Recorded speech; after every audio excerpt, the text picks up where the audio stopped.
diturunkan oleh Allah beberapa rahmat atas orang yang membaca dan orang yang hadir mendengarkannya, serta dihasilkannya dengan yakin hatinya bahwa orang itu benar-benar waliullah. Dan aku lihat pula beberapa murid yang dahulu itu mengarang ia akan menagih gurunya serta dibacanya pada tiap-tiap tahun sekali, yaitu pada hari ketika wafatnya, serta membaca Al-Quran dan tahlil dan bersedekah mana puasanya. Tetapi hendaklah bersama-sama dengan orang banyak. Maka kalau aku dengar yang demikian itu, yakni riwayat yang tersebut itu, maka sukalah hatiku mengerjakan seperti yang demikian itu atas sekadar pahamku yang mubal ini. Serta aku mengumpulkan akan setengah keramat guruku, yaitu Syekh Sayyid Muhammad Al-Salman Al-Madani radhiyallahu anhu, ahli syariah wa tariqah wal haqiqah, yaitu kutub di dalam negeri Madinatul Rasul. Barang siapa berkehendak ziarah akan kubur Rasulullah SAW, padahal dia dan minta izin kepadanya, niscaya adalah ziarahnya itu sia-sia jikalau sah pada jalannya sekalipun. Dan adalah tabiatnya Rasulullah itu kasih sayang ia kepada orang yang thalib ilmi dan kepada orang yang alim-alim dan orang yang salih dan kepada segala orang-orang fakir dan miskin. Dan lagi pula suka ia berkhidmat kepada segala orang yang datang ziarah ke kubur Rasulullah, daripada orang yang alim-alim dan orang yang salih dan daripada segala orang yang awam dan khawas. Dan adalah tabiatnya Rasulullah itu ketika masa kecilnya hingga sampai hak mursyidnya. Dan lagi pula ia sangat memuliakan akan ibu bapaknya, lagi pula mengatakan musyahayatul wujud dan muraqabah dan ibadah, hingga ia meninggalkan daripada adab dan melewati ia akan hawa nafsunya, hingga daripada yang halal sekalipun. Dan tiadalah tidur ia pada ketika malam hari melainkan sedikit dua. Dan apabila dia dibalik-balikkan oleh orang tuanya ketika ia hendak tidur, maka kalau kesalah ia seperti orang yang sakit. Dan apabila sampai waktu sahur, maka ia bangun daripada tidurnya, lalu ia rajin sahur. Kemudian daripada itu lalu ia sembahyang subuh berjamaah dengan orang banyak. Lalu pula ia rajin subuh hingga terbit matahari. Manakala terbit matahari kira-kira segala, maka bangkitlah ia sembahyang sunnatul isra 2 rakaat. Dan apabila sampai seperempat hari, maka bangkitlah ia sembahyang sunnatul duha. Dan demikianlah ia radhiyallahu anhu membanyakkan puasa sunat dan membanyakkan riyadhah dan menjauhi daripada rajat dunia hingga daripada yang halal sekalipun. Maka segala yang tersebut itu adalah hanya di masa kecil, yakni sebelum baliknya. Pada masa itulah ia disuruh dari orang tuanya masuk ke dalam siwan, yakni tempat makan makanan, karena dia hendak diberi makan oleh orang tuanya. Manakala selesai ia daripada makannya, dilihat oleh orang tuanya tempat dia makan, seolah-olah dia dari makannya. Kemudian daripada itu pergilah orang tuanya kepada gurunya membaca Al-Quran waktu kecil, lalu dikabarkan oleh orang tuanya daripada hal itu anaknya tersebut. Maka dijawab oleh gurunya, janganlah engkau takut akan anakmu itu. Tiada sabda lagi bahwasanya ia adalah waliullah. Dan tiada khilaf lagi antara segala ulama.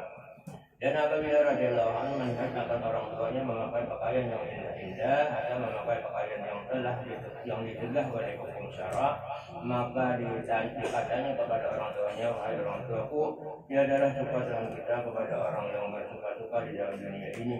Demikianlah hari ihramnya di masa kecil, yakni sebelum balik. Syahadat adalah halnya Tuhan Syekh Muhammad As-Samad itu selalu di dalam zikrullah baik siang dan malam, dan dia suka menjelah hatinya menjauhi daripada bercampur dengan manusia dan masa khalwat, dan melazimkan ziarah bakti, yakni tempat kuburan segala istri Nabi Muhammad sallallahu alaihi wasallam di dalam negeri Madinatul Rasul, serta hampir dengan masjidnya pada tiap hari, lalu ia berzikir dan membaca Quran di tempat itu. Dan adalah halnya jalan ibadah ketika bidayahnya, yakni permulaan dia menjalani akan jalan tarikat dan hakikat, ia memakai pakaian yang indah-indah. Kemudian datanglah Tuan Sayyid Abdul Qadir Al-Jailani membawa baju jubah putih, padahal Tuan Sayyid Al-Salman di dalam khalwatnya. Maka dipaparkanlah oleh Tuan Sayyid Abdul Qadir Al-Jailani akan baju jubah itu kepada Tuan Sayyid Muhammad As-Salman Al-Madani radhiyallahu anhu. Maka cukuplah Tuan Sayyid Al-Salman dengan baju jubah putih itu hingga sekarang. Dan kelakuan Tuan Sayyid Al-Salman pada ketika itu ia menyembunyikan akan ilmunya dan amalnya, hingga datang kepadanya perintah dari Hadratul Rasul menyuruh untuk menjadikan akan ilmunya dan amalnya di dalam negeri Madinah Rasul seperti perjalanan matahari pada ketika tengah hari.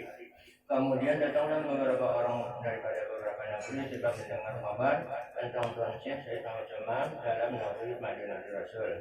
Maka banyaklah orang yang datang daripada beberapa negeri untuk mengambil tarikat kepadanya, dan orang yang datang kepadanya daripada raja-raja dan orang-orang kaya memberi hadiah kepadanya seperti Ahmad dan Dirak dan yang lainnya.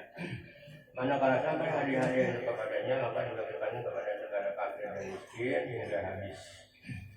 Tiada lagi tertinggal di dalam tangannya.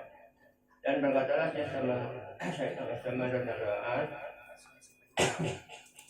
kepada segala muridnya, jangan kamu mungkir kepada aku seperti sebagian ahli Madinah yang mungkir kepada aku pada zaman sekarang, dari sebab sangat jahilku di dalam negeri Madinah Rasul ini. Tiada seorang daripada ahli Allah yang sangat jahil pada masa ini di dalam negeri Madinah Rasul seperti kejahilanku ini. Jika keluar aku daripada negeri Madinah ini, niscaya banyaklah orang Madinah ini yang tersesat. Dan di tangan daripada wasiat Tuhan Sayyid Muhammad SAW, barang siapa membaca Allahumma ighfir li ummati sayyidina Muhammad wa rahmati sayyidina Muhammad al-mastur ummati sayyidina Muhammad al-mastur ummati sayyidina Muhammad 4 kali berturut-turut sesudah sembahyang subuh, niscaya ia masuk jumlah martabat fadilat wali kutub. Dan lagi pada doa Sayyidina Zaman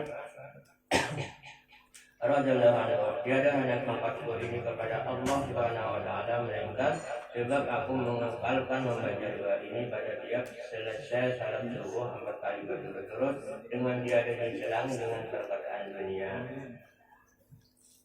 Dan lagi wasiat Nabi bersama kepada segala muridnya, sekiranya kamu membanyakkan suratul Fuqara wal masakin wa mulazamatuhum, yakni bersama-sama dengan mereka dalam segala hal. Karena yang demikian itu menambahi zuhud, yakni benci akan pekerjaan dunia. Lagi pula memberi pusaka akan sifat qanaah, yakni cukup dengan barang yang dikaruniakan oleh Tuhan kita. Dan setengah daripada perkataan Tuhan Syekh Muhammad radhiyallahu anhu, barang siapa mengambil tarikat kepadaku serta diamalkannya, niscaya ia mendapatkan rasa mazhab di dalam dunia